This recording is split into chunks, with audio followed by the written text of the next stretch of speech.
Đây là cái dĩa bò viên mình chiên tự bằng sớm giờ nè các bạn thấy hấp dẫn ha. Đó, để mình ăn coi nó như thế nào nha các bạn. Mình ăn cái viên này, cái này thì mình để mình ăn chơi với các bạn, ăn vặt ha, hoặc là các bạn có thể ăn với bánh mì rồi cũng rất là ngon nha các bạn.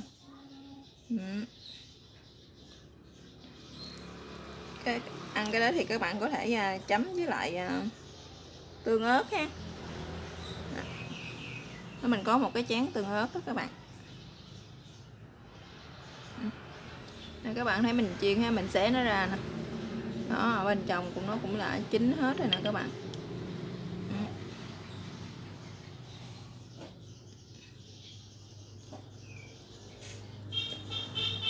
Đó, các bạn thấy rất là bắt mắt ha.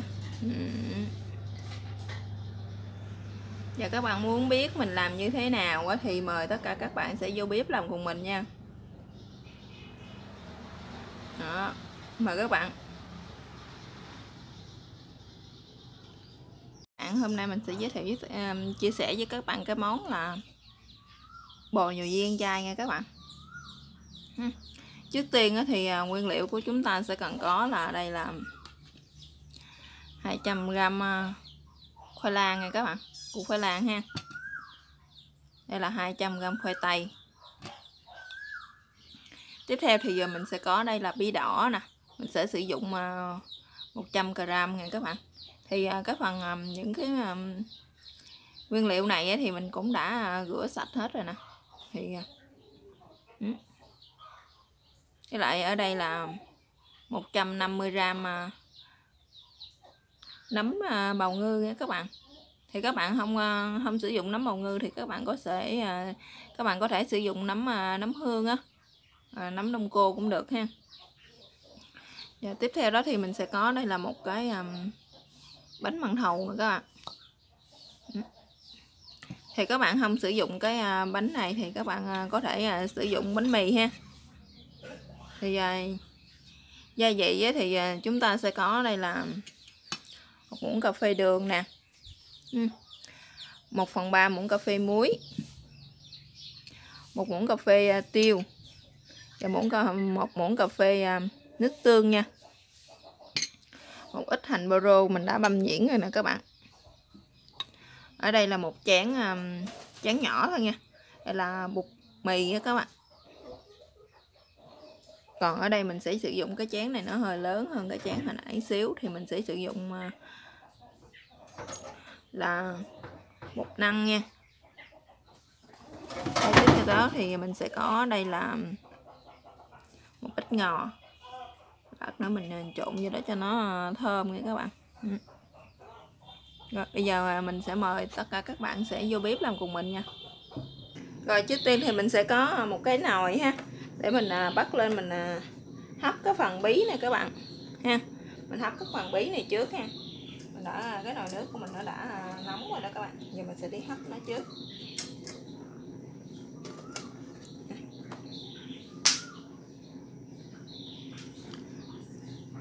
Các bạn hấp cho bí này nó thiệt là chín nha các bạn.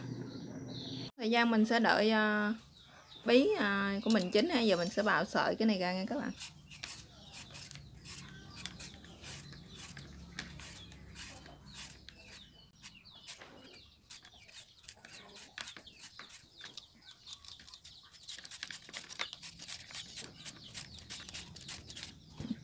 Các bạn bào sợi như thế này ha, cho đến hết cái phần củ khoai lang của mình nè các bạn.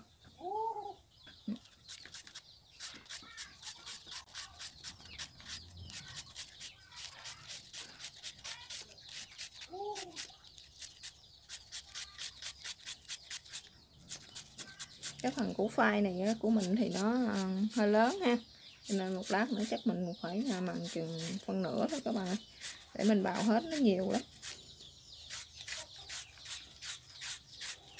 Cái củ khoai này nãy nó tới gần 400g lần các bạn, cho nên mình sẽ sử dụng phần nửa thôi. Mình chỉ sử dụng nó phân nửa thôi, còn bao nhiêu mình sẽ để lại các bạn. Tiếp theo mình sẽ bào khoai tây ha. Khoai tây mình cũng sẽ bào như thế luôn.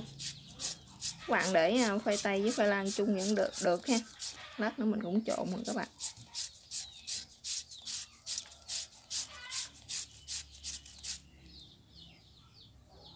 Rồi, hồi nãy mình quên chia sẻ với các bạn là cái khoai tây này với khoai lang mình đã gọt đó các bạn. Các bạn gọt vỏ nó thì các bạn ngâm trong cái thau nước muối pha loãng ha. Các bạn ngâm khoảng chừng 20 phút gì đó là cái phần khoai của mình nó sẽ bớt cái mũ đi, nó sẽ không bị đen nha các bạn. Để các bạn không ngâm qua nước muối thì cái khoai của mình nó rất là dễ bị đen. Tại vì cái mũ của nó các bạn.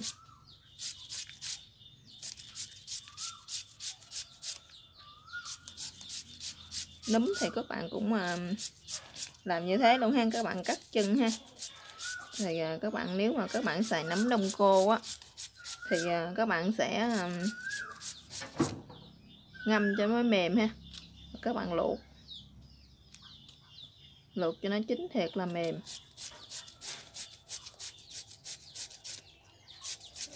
Còn ở đây thì mình xài nấm tươi á, mà nấm bào ngư tươi cho nên mình khỏi phải ngâm, mà mình sẽ rửa qua nước muối pha loãng.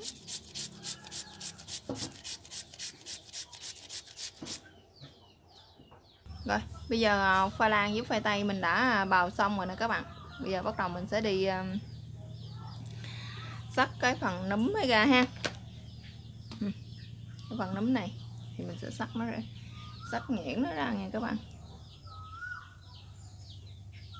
Tới cái phần nấm này thì mình sẽ xắt nhuyễn nó ra ha.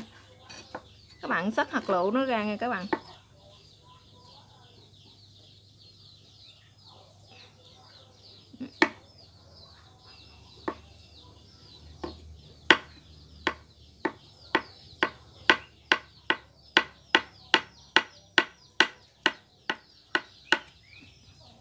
Bạn xắt cho nó thiệt là mình như thế này ha.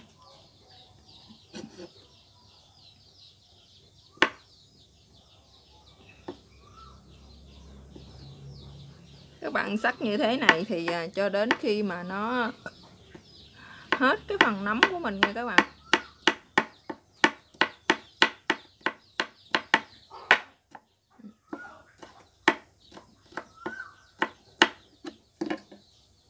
Đã hấp được 20 phút rồi đó các bạn. Bây giờ mình sẽ coi nấm cái phần bí của mình nó chín chưa nha.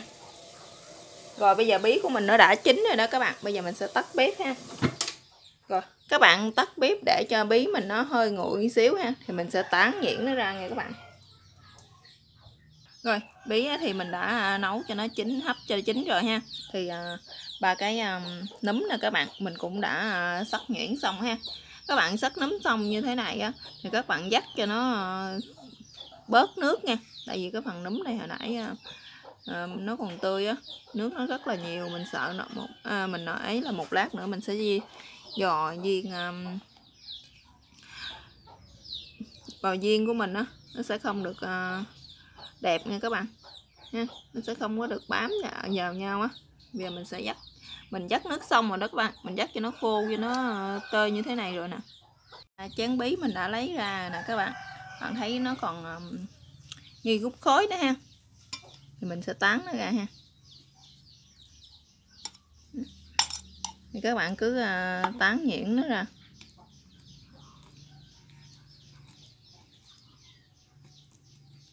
Mình cứ đè chà nhẹp cho nó nhừ gì được các bạn.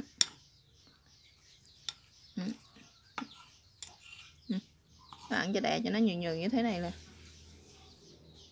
cái chén bí mình đã làm rồi, mình đã trộn vô đây rồi nè các bạn. Bây giờ cái phần bánh cái bánh bao á, cái bánh mặn thầu á, cái bánh bao mà không có nhân á thì mình cũng sẽ trộn nó vô đây luôn nha các bạn. Các bạn cứ bóp cho nó mịn ra ha, thì các bạn thử để nó vô. Thì các bạn không dùng cái này thì các bạn có thể dùng cái bột dụng, bánh mì dụng đó các bạn ha, thì các bạn trộn nó vô cũng vẫn được. Nãy sáng mình không mua cái bánh này, nó không có cái bánh trắng cho nên mình mua cái bánh màu luôn đó các bạn.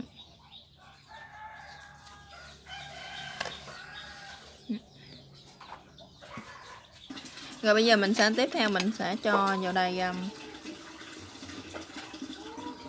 1/3 muỗng cà phê muối nha các bạn.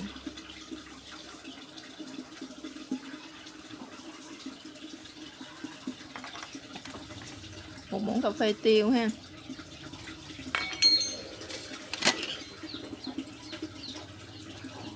Một muỗng cà phê đường.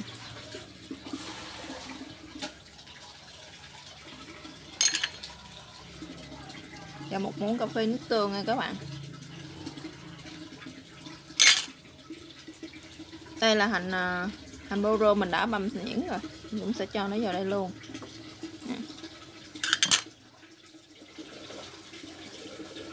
Cái phần ngò nè, các bạn thấy ngò ha, mình cũng đã băm nhuyễn rồi, mình sẽ cho nó vào đây luôn.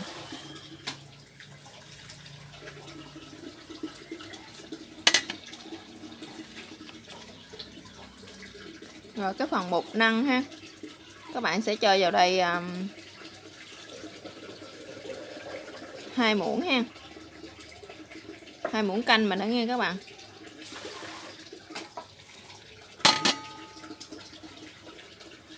Và đây là còn cái lại đây là cái phần nấm mình cũng sẽ trộn nó vô hết. Rồi bắt đầu mình sẽ trộn nó lên ha.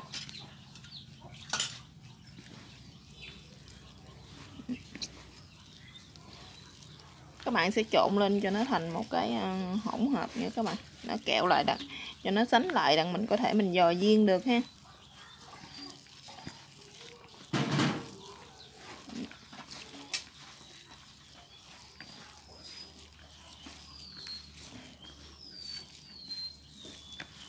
Cái này nó còn hơi khô nè các bạn. Bây giờ mình sẽ cho thêm bột vô đây nữa ha.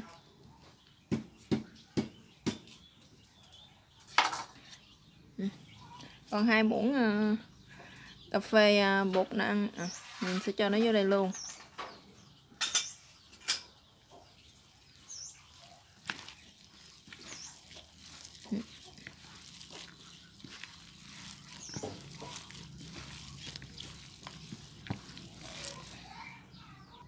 Rồi bây giờ mình đã nhồi chung cho nó sệt lại rồi nè các bạn, cho mình có thể mình dò ra được một viên như thế này rồi ha. Đó. Thì các bạn cứ thế mà các bạn dò ra ha, dò ra cho nó hết cái phần nhân của mình nè. Còn các bạn thắc mắc nãy giờ còn cái chén bột mì sao mà mình chưa có không biết làm gì ha, thì mình một lát nữa cái chén bột mì để mình sẽ lăn qua bên cái thằng bò viên này nào các bạn sẽ lăn qua đó ha, để các bạn cho nó mình chiên cho nó đừng có bị bể ra các bạn. Do được một ít rồi nè các bạn cứ nắng như thế này ha, rồi thì các bạn lăn qua cái phần bột này nè.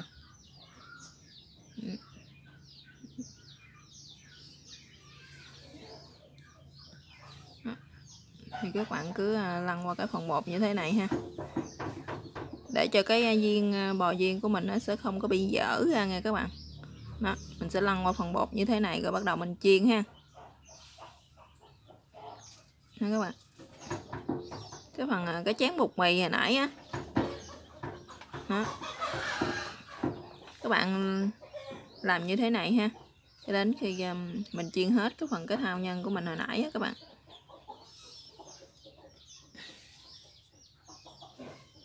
Chảo dầu của mình nó nóng rồi đó các bạn, bây giờ bắt đầu mình sẽ để vô mình chiên ha.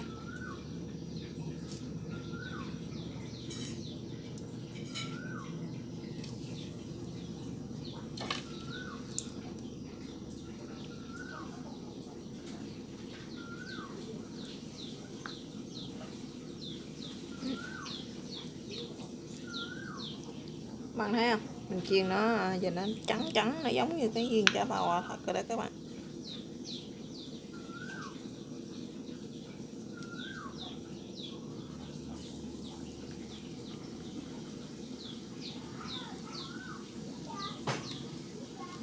Các bạn chiên như thế này thì các bạn để lửa cho nó nhỏ thôi nha các bạn, mình để lửa riu riu thôi, để cho cái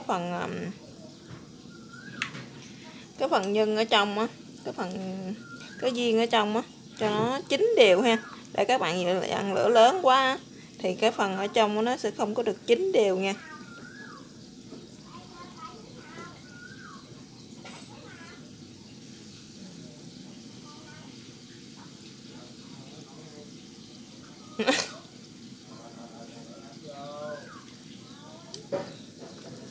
Thì các bạn cứ giờ viên nào nhúng bột qua viên đó, rồi bắt đầu mình sẽ thả vô chảo mình chiên nha.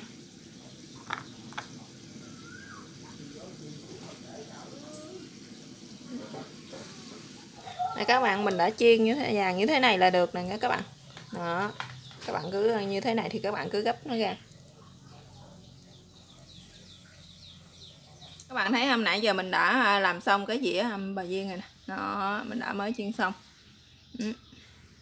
Cảm ơn các bạn đã theo dõi video của mình. Chào các bạn và hẹn gặp lại các bạn trong các video tiếp theo nha. Đó, đây là cái món bò viên chay của mình nè các bạn. Các bạn thấy rất là hấp dẫn ha. Đó, rất là bắt luôn.